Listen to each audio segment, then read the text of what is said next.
जागा कमी आलेल्या आहेत ही फॅक्ट आपल्याला या ठिकाणी मान्य करावी लागेल आणि एकूणच या निवडणुकीचं नेतृत्व हे एक प्रकारे भारतीय जनता पक्षामध्ये मी करत होतो। त्यामुळे या ठिकाणी जो काही पराभव झाला असेल, ज्या काही जागा कमी आल्या असतील, याची सगळी जबाबदारी ही माझी आहे, ती मी स्वीकारतो। मी हे मान्य करतो की कुठेतरी मी स्वतः याच्यामध्ये कमी पडलेलो आहे आणि ती कमतरता भरून काढण्याचा प्रयत्न पूर्णपणे करणार आहे। त्यामुळे हा जो काही भारतीय जनता पक्षाला या ठिकाणी सेटबॅक महाराष्ट्रामध्ये सहन करावा लागला, याची सगळी जबाबदारी ही देवेंद्र फडणवीस मी या ठिकाणी स्वीकारतोय की आता मला विधानसभेकरता पूर्ण वेळ त्या ठिकाणी उतरायचं आहे। त्याच्यामुळे मी भारतीय जनता पक्षाच्या शीर्षस्थ नेतृत्वाला ही विनंती करणार आहे की त्यांनी मला सरकारमधनं मोकळं करावं। राज्याचे उपमुख्यमंत्री किंवा देशाचे प्रधानमंत्री हे दोघं एकमेकाला भेटतायत ही बातमी नाहीये साहेब। एक अस्वस्थ नेता दुसऱ्या अस्वस्थ नेत्याला भेटतोय ही बातमी आहे। कार्यकर्ते म्हणतात साहेब राजीनामा देऊ नका आणि साहेब म्हणतात मी नाराज आहे, मी नैतिक जबाबदारी स्वीकारतो, मला मोकळं करा। नितीश कुमारांचा पक्ष फोडतील म्हणून नितीश कुमार घाबरून आणि महाराष्ट्रामध्ये ज्या पद्धतीने मराठा आरक्षणाकडे दुर्लक्ष केलं, देवेंद्र फडणवीस महाराष्ट्रातील भाजपचे फायर ब्रँड नेते पण ते नाराज आहेत। त्यांनी राजीनामा द्यायचं ठरवलंय। ते नैतिक जबाबदारी महाराष्ट्रात भाजप हारली हे स्वीकारून कदाचित त्यांना महाराष्ट्रात राहायचं नाही। देवेंद्र फडणवीस साहेब हे महाराष्ट्राच्या राजकारणावर याच्यासाठी कंटाळलेत, त्यांना दिल्लीला जायचंय। ते प्रधानमंत्री महोदयांना भेटणार आहेत। माननीय देवेंद्र फडणवीस साहेब नुसते प्रधानमंत्र्यांना भेटणार आहेत का त्यांना प्रधानमंत्री व्हायचंय याचाच फक्त मेळ लागायला तयार नाही। त्याचं कारण सुद्धा असं आहे, सध्याच्या राजकारणामध्ये काहीही होऊ शकतं। 400 पारच्या जे गप्पा मारत होते त्यांचा इतका भ्रमनिराश झालाय आणि महाराष्ट्रात ज्यांना 45 पार पाहिजे होते त्यांचं तर 9च्या आतच गाशा गुंडाळलाय। त्याच्यामुळे प्रचंड नाराज आहेत। कार्यकर्ते म्हणतात साहेब राजीनामा देऊ नका आणि साहेब म्हणतात मी नाराज आहे, मी नैतिक जबाबदारी स्वीकारतो, मला मोकळं करा। मोकळं करा म्हणजे काय? प्रधानमंत्री पदासाठी मोकळं करायचंय का नैतिक जबाबदारी स्वीकारून घरात बसायचंय? महाराष्ट्राच्या राजकारणामध्ये आजपर्यंत इतकं सुडाचं गलिच्छ किंवा महाराष्ट्राची बदनामी होईल असं राजकारण कधीच घडलं नव्हतं आणि महाराष्ट्राच्या राज्यकर्त्याने आजपर्यंत तरी कमीत कमी असं राजकारण कधी पाहिलं सुद्धा नव्हतं, अनुभवलं तर नाहीच नाही। आणि मग अशी परिस्थिती असताना महाराष्ट्राचं राजकारण अशा पद्धतीनं गेलेलं असताना महाराष्ट्राच्या नेत्यांना मात्र महाराष्ट्राच्या या राजकारणाबद्दल कुणालाही दुःख वाटत नाही। ह्याच्यापेक्षा वाईट आणि दुर्दैवी दुसरी गोष्ट असू शकत नाही। मित्रांनो, मला एवढंच म्हणायचंय, ज्या देशाला ज्या नेत्यांनी दिवाळखोरीत काढलं आणि ज्या नेत्यांनी आपल्या नेत्याला जाहीर पाठिंबा दिला ते सगळं महाराष्ट्रात घडलंय आणि महाराष्ट्रात अशा पद्धतीनं राजकारण झालंय। तुम्हाला फक्त 2 घटना सांगतो, नाराज वगैरे कुणी नाही, सगळे पैसे घेऊन सेटलमेंट झालेली आहे। 3 जूनची घटना माहिती आहे तुम्हाला। 4 जूनला निकाल होता, 3 जूनला काही अदानीचे चॅनल आहेत आणि त्याच्यावर 4 महान पत्रकार मिळून ज्या काही 2-4 दिवस मुलाखती घेतल्या होत्या त्याच्यामध्ये महाराष्ट्रामध्ये फार मोठा घोटाळा झाला, भ्रष्टाचार झाला आणि तो साधा सुद्धा झाला नाही, तो कमीत कमी 30 लाख कोटीच्या वर महाराष्ट्रातल्या लोकांचा पैसा पाण्यात बुडाला, मातीत गेला, त्याला काहीही नाव द्या। म्हणजे इतकी मोठी घटना महाराष्ट्रामध्ये घडली आणि महाराष्ट्रातल्या नेत्यांनी त्यांना मूकसंमती दिली, याच्यापेक्षा दुसरी दुर्दैवी गोष्ट असू शकत नाही। ती गोष्ट अशी, देशाच्या प्रधानमंत्र्याची सुद्धा मुलाखत झाली. फडणवीस साहेब नाराज वगैरे काय नाही, त्याच्या मागचं कारण सांगतो.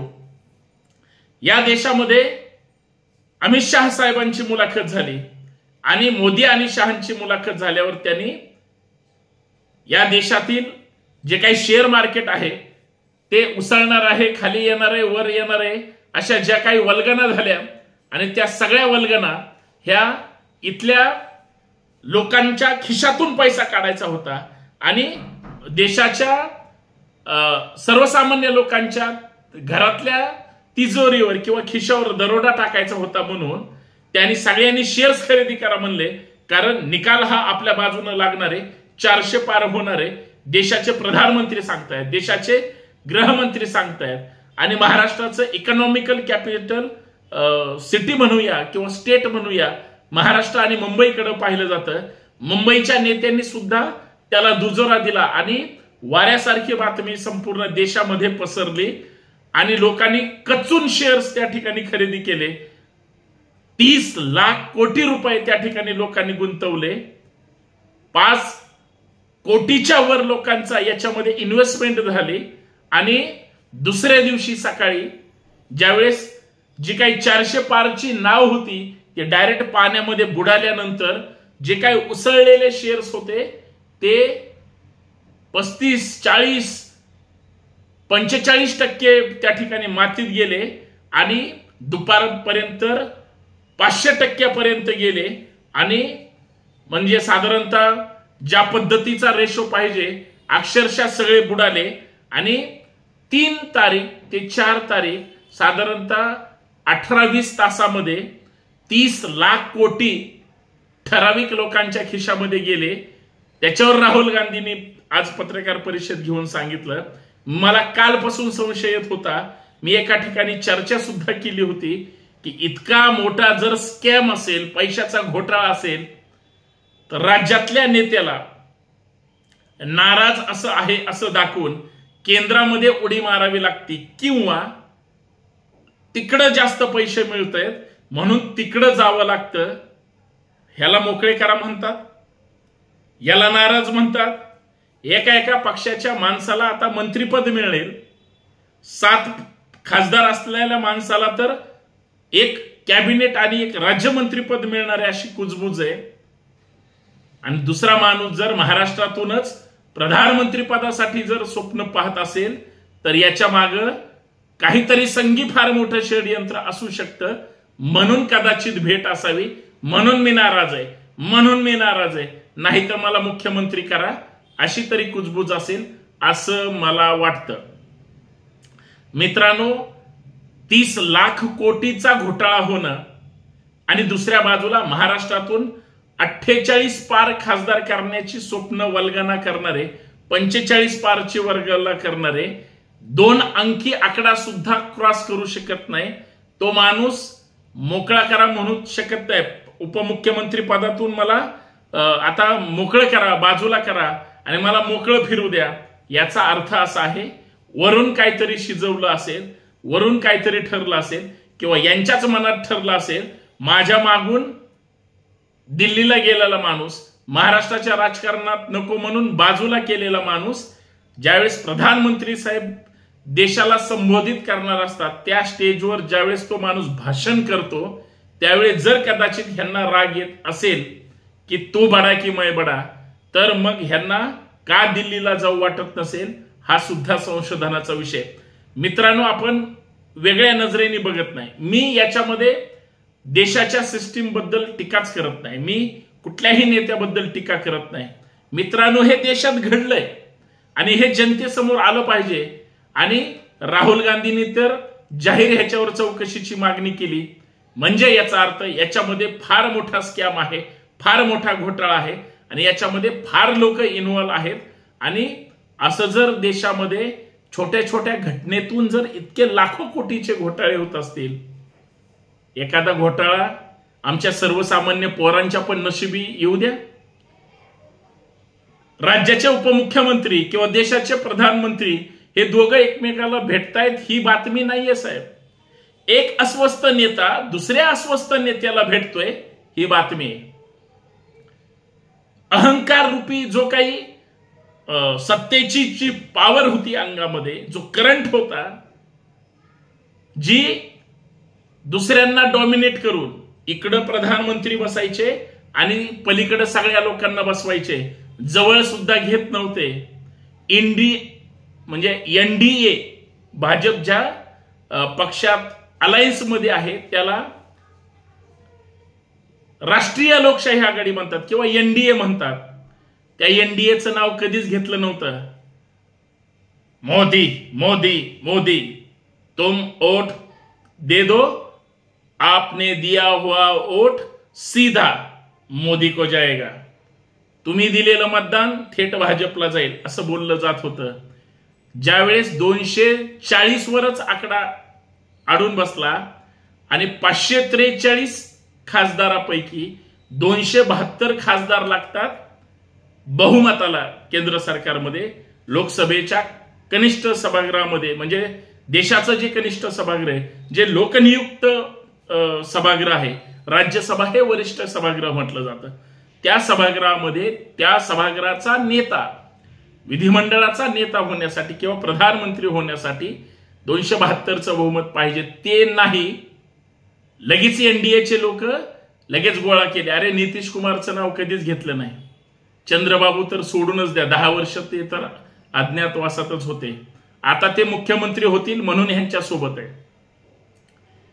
नितीश कुमारांचा पक्ष फोडतील म्हणून नितीश कुमार घाबरून आहेत. या देशात काहीही होऊ शकतं. पण ही सगळी लोकांचं नाव घेऊन त्यांना सोबत घेऊन बसावं लागलं, 1-1, 2-2, 4-4 खासदाराच्या लोकांना. आणि कारण आता 240 वरून 272 क्रॉस करायचंय. साहेब, तुम्ही कितीही मोठे असू द्या, तुमच्यात कितीही अहमपणा असू द्या, पण इथली लोकशाही, इथली भारतातली जनता तुम्हाला डायरेक्ट जमिनीवर आणते. हा इतिहास झालेला आहे. म्हणून कदाचित आता ह्यांची भेट घेऊन ह्यांना आता वेगळ्या पद्धतीनं त्या सगळ्या गोष्टी करायच्या. आणि महाराष्ट्रामध्ये ज्या पद्धतीनं मराठा आरक्षणाकडे दुर्लक्ष केलं, विसरून चालणार नाही. ज्या पद्धतीनं आरक्षण मागणाऱ्या लोकांना आरक्षणापासून जी मूळ मागणी त्याच्यापासून वंचित ठेवलं आणि जे काही जातीचं विष कालवण्याचं काम केलं, त्या सगळ्यांचा बदला मग मराठवाड्याने घेतला किंवा इतर महाराष्ट्रातल्या सर्वसामान्य जनतेने घेतला. ओबीसी आरक्षण रद्द झालं, सरकारने एम्पेरिकल डाटा दिला नाही. ओबीसींनी सुद्धा बदला घेतलाय, फक्त बोलायला कुणी तयार नाही. आणि हीच उद्याची परिवर्तनाची नांदी असेल. तुम्ही जर लोकांना छळणार असाल, तुम्ही जर लोकांना त्रास देणार असाल आणि फक्त पैसा पाहणार असाल आणि सत्ता फक्त पाहणार असाल, तर मात्र लोकांच्या लक्षात आलंय तुम्हाला मोकळं वगैरे काही नाही. तुम्हाला महत्वाचं लाभाचं पद पाहिजे आणि तुम्हाला दुःख वगैरे काही नाही. तुम्हाला सुडाचं राजकारण करायचंय. दुसऱ्याचे पक्ष, संघटना, नेते, आमदार, खासदार, कार्यकर्त्यांपर्यंत फोडून स्वतःचं घर भरायचंय. आणि देशाला मात्र, देशातल्या नागरिकांना मात्र, या देशातील भूमिपुत्रांना मात्र हा देश वाचवायचा आहे. तो सगळे तुम्ही आम्ही वाचवूयात एवढीच अपेक्षा आहे. कोणीही भेटेल, नाराज म्हणून भेटेल किंवा दुसऱ्या नाराज माणसाची हा नाराज माणूस विनवणी करून किंवा दुःख दूर करून, दुःख वाटून घेऊन चर्चा करणार असतील. बाकी काय असेल. पण तुम्हाला मला काय म्हणायचंय ते कळालंय. धन्यवाद. जय जाऊ, जय शिवराय, जय महाराष्ट्र.